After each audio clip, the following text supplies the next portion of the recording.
श्री रुद्र संहिता पार्वती खंड। रति की प्रार्थना पर कामदेव को जीवन दान।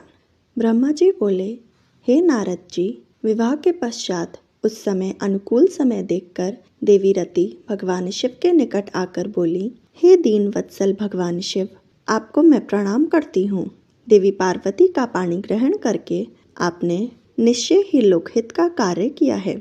देवी पार्वती को प्राण वल्लभा बनाने से आपके सौभाग्य में निश्चय ही वृद्धि हुई है। आपने तो पार्वती का वरण कर लिया है, परंतु भगवान, मेरे पति कामदेव की क्या गलती थी? उन्होंने तो लोक कल्याणवश सभी देवताओं की प्रार्थना मानकर आपके हृदय में देवी पार्वती के प्रति आसक्ति पैदा करने हेतु ही काम बाणों का उपयोग किया था। उनका यह कार्य तो इस संसार को ताड़कासुर नामक भयंकर और दुष्ट असुर से मुक्ति दिलाने के लिए प्रेरित करना था। वे तो स्वार्थ से दूर थे, फिर क्यों आपने उन्हें अपनी क्रोधाग्नि से भस्म कर दिया?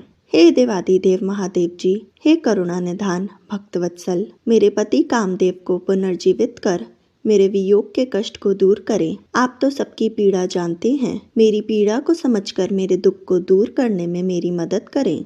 भगवान, आज जब सबके हृदय में प्रसन्नता है तो मेरा मन क्यों दुखी हो? मैं अपने पति के बिना कब तक ऐसे ही रहूं? भगवान, आप तो दीनों के दुख दूर करने वाले हैं। अब आप अपनी कही बात को सच कर दीजिए। भगवान, इस त्रिलोक में आप ही मेरे इस कष्ट को दूर कर सकते हैं।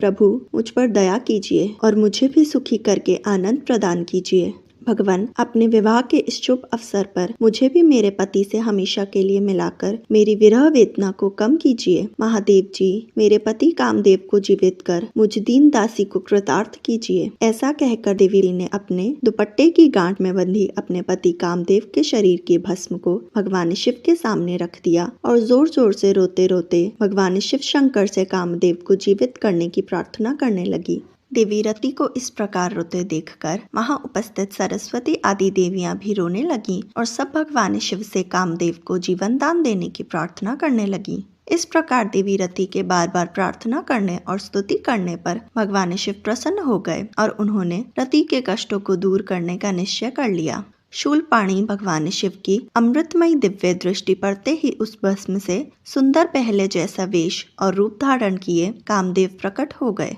अपने प्रिय पति कामदेव को पहले की भांति सुंदर और स्वस्थ पाकर देवी रति की प्रसन्नता की कोई सीमा न रही। वे कामदेव को देखकर बहुत प्रसन्न हुई और उन्होंने दोनों हाथ जोड़कर भगवान शिव को नमस्कार किया और उनकी स्तुति करने लगी।